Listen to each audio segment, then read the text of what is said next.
Hello बच्चों, इस lecture में हम लोग फ्रिक्शन पढ़ेंगे। ये फ्रिक्शन का सेकंड लेक्चर है। फर्स्ट लेक्चर में हम लोगों ने फ्रिक्शन के बारे में पढ़ा था। फ्रिक्शन क्या है, फ्रिक्शन कितने टाइप्स का होता है, फ्रिक्शन की प्रॉपर्टी क्या है, फ्रिक्शन किन बातों पर डिपेंड करता है, इन सभी बातों को हमने फर्स्ट लेक्चर में पढ़ा था। अब हम इस सेकंड लेक्चर में हम इसकी कुछ प्रॉब्लम पढ़ेंगे, कुछ न्यूमेरिकल पढ़ेंगे। चलिए देखते हैं इसका पहला न्यूमेरिकल। देखते हैं भाई। हमारे पास ये एक टेबल है, ये टेबल है और इस टेबल में ये एक पुली लगी हुई है। यहाँ पर कोई एक m मास का कोई एक ऑब्जेक्ट है, m मास का कोई एक ऑब्जेक्ट है। यहाँ का जो फ्रिक्शन कोफिशिएंट है वो μs है। किसी स्ट्रिंग के सहारे से इस तरह से इसको हम नीचे बांध देते हैं और यहाँ पर भी एक m मास का एक ऑब्जेक्ट है, ये स्ट्रिंग है, और यहाँ पर एक m मास का ऑब्जेक्ट है। ये इसको हम m0 लिख देते हैं और इसे m लिख देते हैं।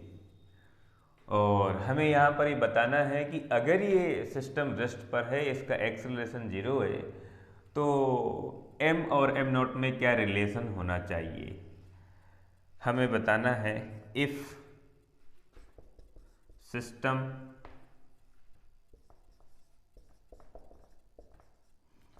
एट रेस्ट,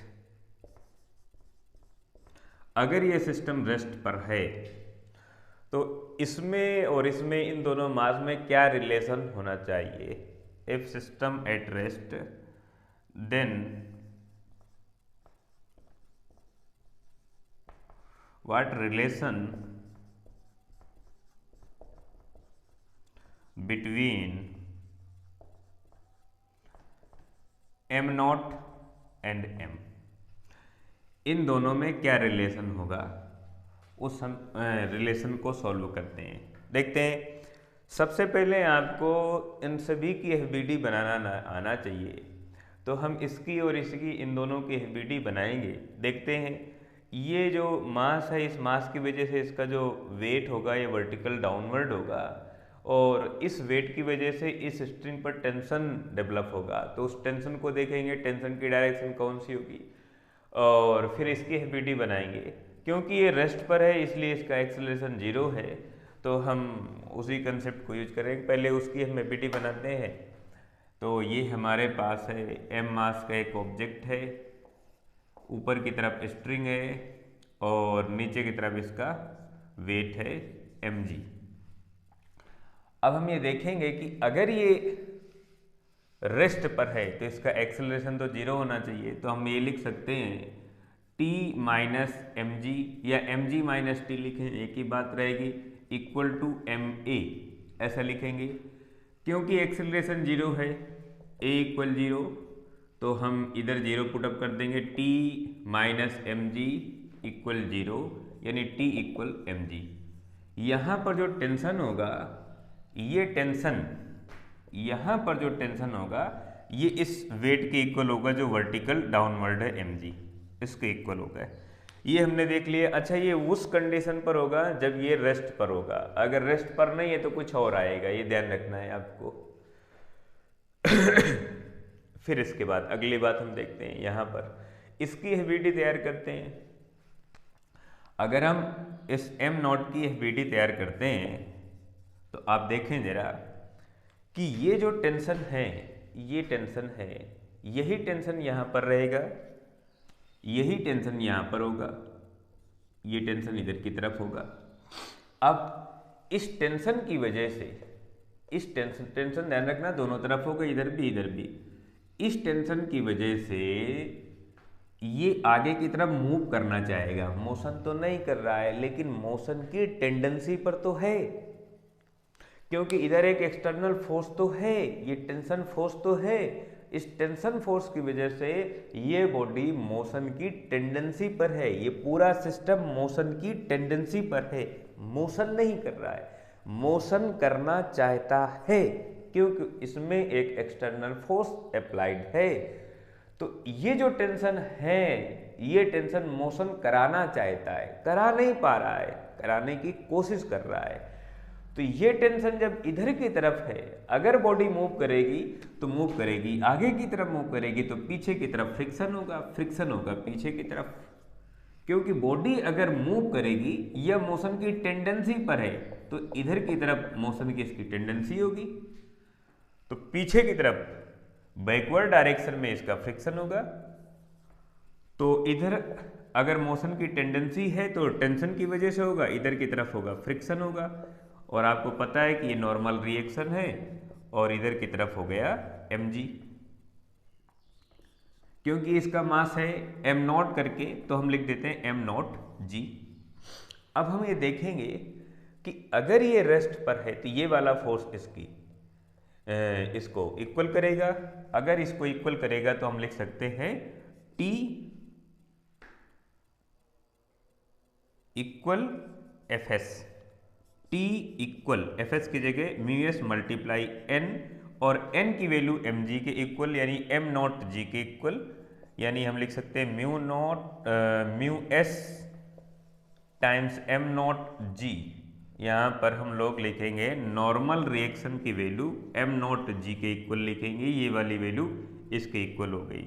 तो ये टेंशन की वैल्यू हो गई, इसे हम इक्वेशन सेकंड लिख लेते हैं, इसे इक्वेशन फर्स्ट लिख लेते हैं। दोनों टेंशन की वैल्यू हो गई, दोनों को हम इक्वल कर लेते हैं। फ्रॉम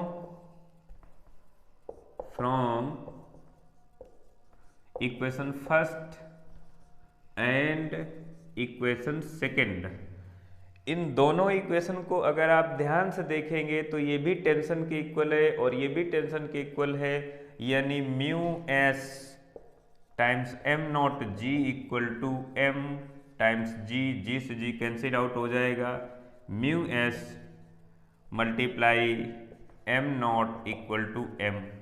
यानी अगर हम m नॉट इक्वल कैलकुलेट करेंगे तो m डिवाइड बाई μs, इस तरह से। तो ये रिलेशन आएगा m नॉट और m में μs यहाँ का फ्रिक्शन कोफिशिएंट है, μs यहाँ का फ्रिक्शन कोफिशिएंट है। ये ध्यान रखना है आपको कि μs जो फ्रिक्शन कोफिशिएंट है ये डिसाइड करेगा क्या कि यहाँ पर कितना फ्रिक्शन है, फ्रिक्शन फोर्स की मैक्सिमम वैल्यू कितनी है, फ्रिक्शन अपने आप को कितना इंक्रीज कर सकता है, ये डिसाइड करेगा यहाँ का फ्रिक्शन कोफिशिएंट। इनको इंक्रीज भी कर सकते हैं, डिक्रीज भी कर सकते हैं। कैसे? सरफेस को स्मूथ या रफ करके। रफ करेंगे तो इंक्रीज होगा, स्मूथ बनाएंगे तो डिक्रीज होगा, कम हो जाएगा, फ्रिक्शन कम हो जाएगा। अगली प्रॉब्लम पढ़ते हैं। इसके अलावा देखते हैं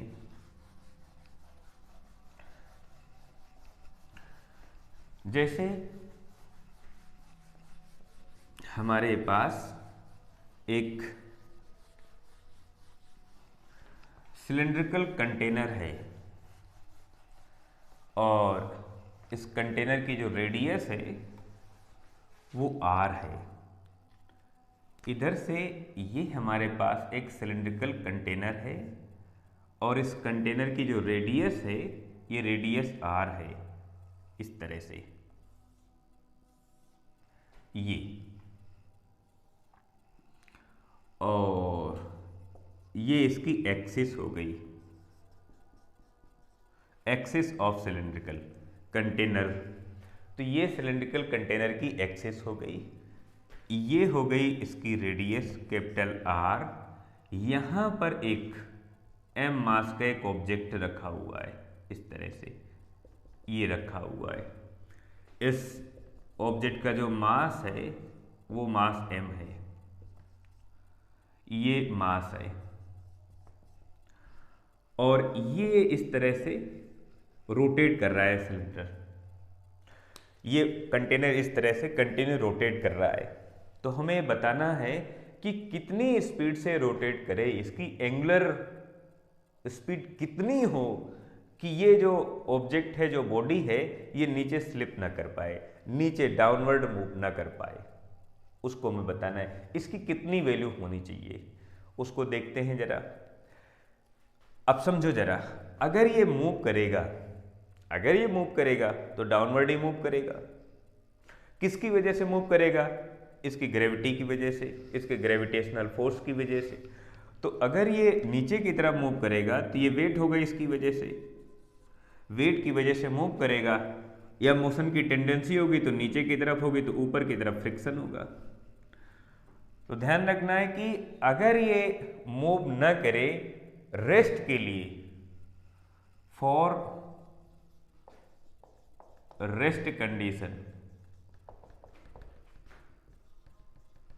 for rest condition of the body, जो बॉडी है हमारे पास उसकी रेस्ट कंडीशन के लिए हम लिखेंगे Fs की जो वैल्यू है वो ज़्यादा हो या तो इक्वल हो as a compare to mg, mean friction force is greater और equal as a compare to weight of the body. जो बॉडी का वेट है उसके कंपेयर में ज़्यादा हो या तो इक्वल हो। अगर इक्वल हो तो भी चलेगा, ज़्यादा है तो चलेगा चलेगा। और मैं एक बार फिर से बताऊं कि ये फ्रिक्शन फोर्स की मैक्सिमम वैल्यू है, ये फ्रिक्शन फोर्स की मैक्सिमम वैल्यू है।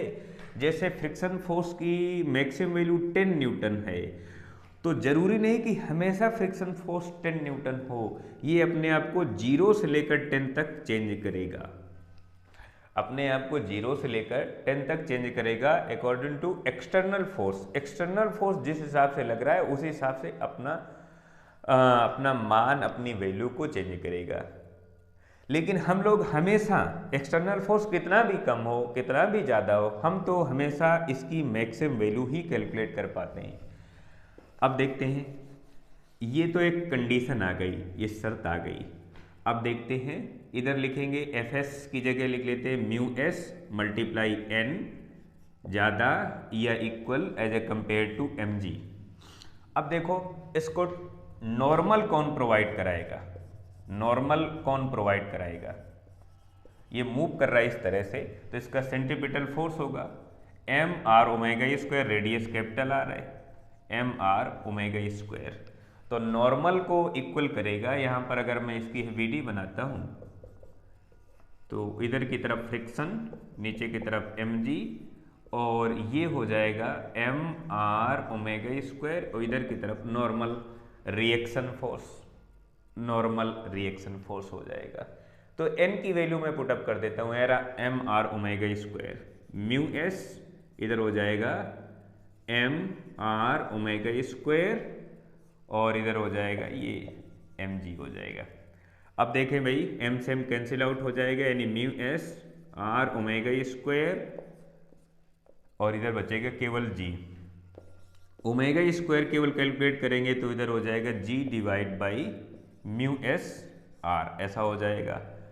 अब यहाँ से अगर हम लोग ओमेगा की वैल्यू केवल कैलकुलेट करें तो ये स्क्वायर रूट में आ जाएगी g divide by mu S times R, ऐसा हो जाएगा। तो जो ओमेगा की वैल्यू है या तो इतनी हो या तो इससे ज़्यादा हो, तो मिनिमम वैल्यू इसी के इक्वल हो सकती है। मिनिमम वैल्यू ओमेगा की जो मिनिमम वैल्यू होगी वो इसके इक्वल हो सकती है, किसके? इस पूरी वैल्यू के, g divide by mu S times R, इसके इक्वल हो सकती है। और मैक्सिमम वैल्यू तो कितनी भी ज़्यादा हो जाए, मैक्सिमम तो कितनी भी ज़्यादा हो जाए। यहाँ से अगर हम लोग मिनिमम फ्रीक्वेंसी कैलकुलेट करेंगे तो इसकी जगह 2 पाई एफ मिनिमम लिख दें, तो लिखेंगे 2 pi F minimum, 2 pi F frequency की वैल्यू अगर हम लिखना चाहें तो square root g divide by mu S times R, तो फ्रीक्वेंसी की जो मिनिमम वैल्यू है 1/2 pi g divide by mu S times R, इस तरह से ये फ्रीक्वेंसी की मिनिमम वैल्यू आ गई। और यहाँ से अगर हम टाइम पीरियड कैलकुलेट करना चाहें तो इसका हम जस्ट अपोजिट कर सकते हैं, क्योंकि टाइम पीरियड और फ्रीक्वेंसी में इन्वर्स का रिलेशन होता है। तो ये हमारे पास क्वेश्चन है, और इस क्वेश्चन में जो हमसे पूछा गया था कि इसकी कितनी मिनिमम वैल्यू होनी चाहिए, इसकी कितनी मिनिमम एंगुलर स्पीड हो, कितनी तेजी से इसे रोटेट कराएं कि ये नीचे डाउनवर्ड स्लिप ना कर सके। आप इसे लिखें जरा, फिर अगली प्रॉब्लम देखते हैं।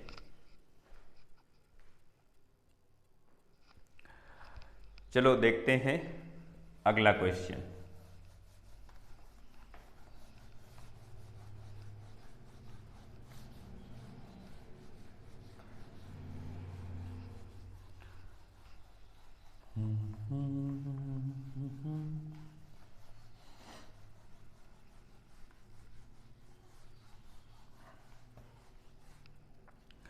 एक हमारे पास ये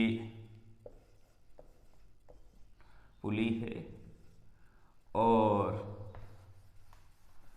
यहाँ पर 8 kg का एक मास है और यहाँ पर एक 40 kg का एक मास है। यहाँ का फ्रिक्शन कोफिशिएंट है 0.5। ये म्यू एस है, स्टैटिक फ्रिक्शन कोफिशिएंट है। तो हमें बताना है यहाँ का टेंशन कितना है और इस पूरे सिस्टम का एक्सेलरेशन कितना है। ये पूरा इधर की तरफ मूव कर रहा है विद एक्सेलरेशन a। तो हमें फाइंड आउट करना है tension force on the string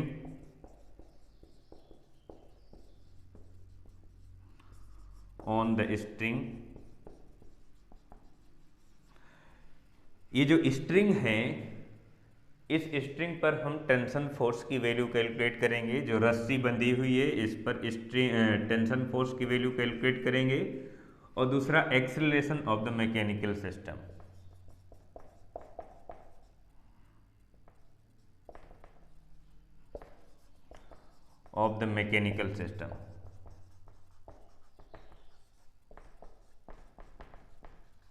इस मैकेनिकल सिस्टम पर हम एक्सेलरेशन की वैल्यू कैलकुलेट करेंगे। देखते हैं, पहले हम लोग इनकी एफबीडी तैयार कर लेते हैं। इसकी एफबीडी और इसकी एफबीडी। मैं बार बार बता रहा हूँ कि कभी भी आपको फोर्स, एक्सेलरेशन, टेंशन कैलकुलेट करना हो तो आपको एफबीडी बनाना आना चाहिए। पूरी फिजिक्स में ऐसे बहुत सारे न्यूमेरिकल आते हैं, बहुत ऐसी प्रॉब्लम है जिनमें हम एफबीडी बनाना चाहते हैं, एफबीडी बनाना आना चाहिए। और डायरेक्ट भी हल कर सकते हैं, लेकिन ऐसे थोड़ा इजी रहता है और थोड़ा कंसेप्ट भी क्लियर होता है कि किस बॉडी पर कितने फोर्स हैं और किन डायरेक्शन पर फोर्स लगे हुए हैं। पहले हम इसकी एफबीडी बनाते हैं। अगर ये 8 kg वाला मास मूव करेगा तो इधर की तरफ मूव करेगा, और मूव करेगा किसकी वजह से? टेंशन की वजह से। तो पीछे की तरफ क्या होगा? फ्रिक्शन होगा। अरे भाई, अगर मूव करेगा तो इधर मूव करेगा, तो मोशन की डायरेक्शन ये है, तो मोशन के जस्ट अपोजिट डायरेक्शन में फ्रिक्शन होगा। सीधी सी बात, पीछे की तरफ फ्रिक्शन है। तो ज्यादा कौन है? टेंशन। पहले मैं एफबीडी बना लेता हूं। ये हमारे पास 8 kg का मास है, 8 kg वाला है, इधर जा रहा है बेचारा टेंशन की वजह से, और इधर है इसका फ्रिक्शन है एफएस। ऊपर की तरफ क्या होगा? इसका नॉर्मल रिएक्शन, और नीचे की तरफ होगा इसका मास। मास कितना है? 8, यानी 8g। इसका ग्रेविटेशनल फोर्स होगा। चल रहा है इसकी वजह से पूरा सिस्टम इधर की तरफ जा रहा है ए एक्सेलरेशन से, इधर की तरफ। किसकी वजह से? टेंशन की वजह से। चलाने वाला कौन है? टेंशन। रोकने वाला कौन है? फ्रिक्शन। यानी tension minus friction equal to mass multiply acceleration. Mass कितना है? 8 kg में है 8, और एक्सेलरेशन a है। इक्वेशन फर्स्ट अभी इतना लिख दें, या थोड़ा इसे और सॉल्व करें। इसकी वैल्यू पुटअप कर देते हैं, t minus mu S multiply n equal to 8a। n की वैल्यू जो हमारे पास होगी वो 8g के इक्वल होगी। ध्यान रखना, जो n की वैल्यू है वो 8g के इक्वल है। नॉर्मल रिएक्शन, तो टेंशन माइनस म्यू एस, जो हमारे पास पैरामीटर है उनको पुटअप कर देंगे बाद में। इधर हम लोग लिख देंगे 8g, n की जगह 8g इक्वल टू 8a। ऐसा कर लेते हैं। इसे हम लिख लेते हैं इक्वेशन सेकंड।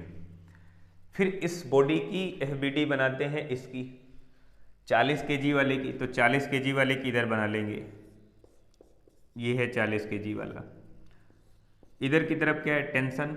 नीचे की तरफ क्या है? इसका वेट है 40g। अरे भाई, ये किधर आ रहा है? नीचे की तरफ आ रहा है। किसकी वजह से? इसकी वजह से आ रहा है। ये जो इसका वेट है, इस वेट की वजह से डाउनवर्ड आ रहा है। रोक कौन रहा है? टेंशन। चलाने वाला कौन है? 40G, रोकने वाला टेंशन है तो 40G minus tension equal to mass multiply acceleration A. Equation third लिख लेते हैं हम लोग, फर्स्ट और सेकंड को प्लस कर दें, equation first plus equation third. अगर इन दोनों को तुम प्लस करोगे, जोड़ दोगे, तो ये t पॉजिटिव है, t निगेटिव कैंसिल आउट हो जाएगा।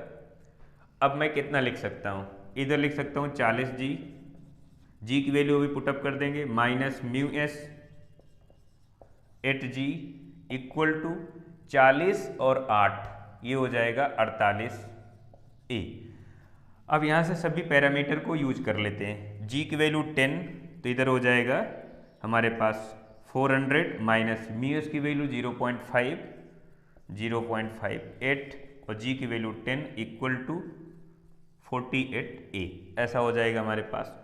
इधर हो गए 400 माइनस, इसको अगर हम कैलकुलेट करेंगे तो इधर हो जाएगा, इसका हम दशमलव अगर हटाते हैं तो इधर ये कैंसिल आउट हो जाएगा और 8 5 ये 40 बन जाएगा, तो इधर हो जाएगा 40 इक्वल टू 48A, एक्सेलरेशन आ गया।